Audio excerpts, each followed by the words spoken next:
at Williams Windy Ridge Farms in Pennsboro, West Virginia. My name is Brandon Williams. I'm the owner-operator here.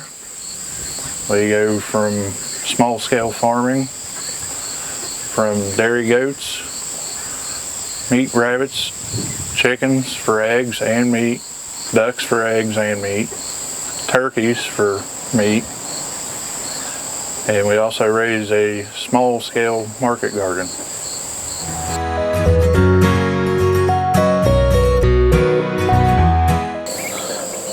Raise mainly Nigerian dwarfs. You can raise those on a small scale and small acreage, and they can actually produce a good bit of milk. With 2 of the goats that we have that we're currently milking, we're getting about 3 gallons a week. Another reason our choice for goats for dairy is dairy cattle can only produce 1 kid.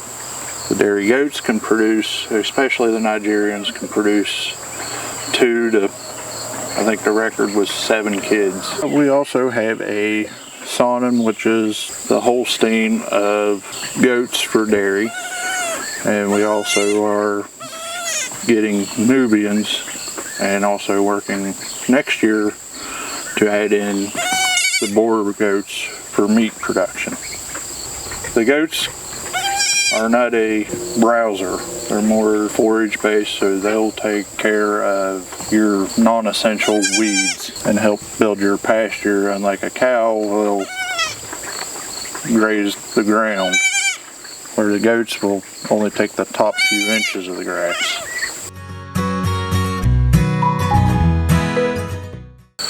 As I had mentioned in the intro, we do meat rabbits. We raise mostly New Zealand or Flemish giant chinchilla crosses. With the meat rabbits, we can raise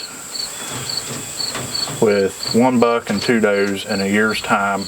You can push out about 300 pounds of meat just with that setup. We currently have, I believe, 2 dozen breeding pairs now. And with the rabbit meat, it's a quick turnaround, as with most of our markets for our eggs and chickens, the time frame to produce them, and then you can also produce year round. Nothing goes to waste here. We take the manure, compost it, same way with the chickens, the goats. When we clean out every so often, we take and compost all that and then add it to our garden system in the winter months to set for the following planting season.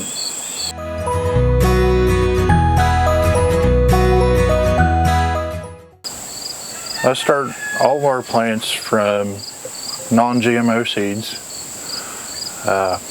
Either we don't claim to be organic or have paperwork showing we're organic. We just follow best suit practices to provide safe and healthy food for our communities. We have different trays that we start different seeds in. We also do some microgreen trays as well, which are color-coded. Microgreens can be produced in your living room, your kitchen, any extra space, and you can do a bunch of different varieties of small crops that you could in a large field. With the different seeds, we do everything from your tomatoes to squash, cucumbers, but this year we learned to focus more on your salad mixes, your leafy greens.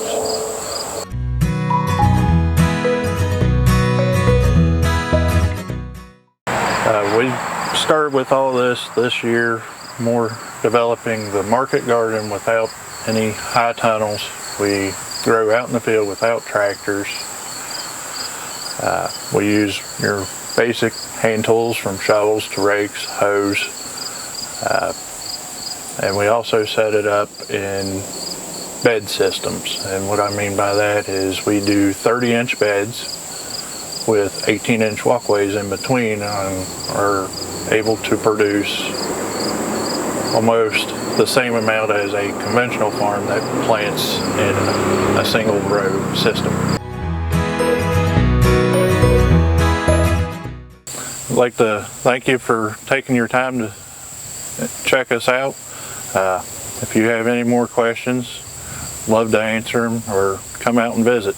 Love to have you out, even come out and help.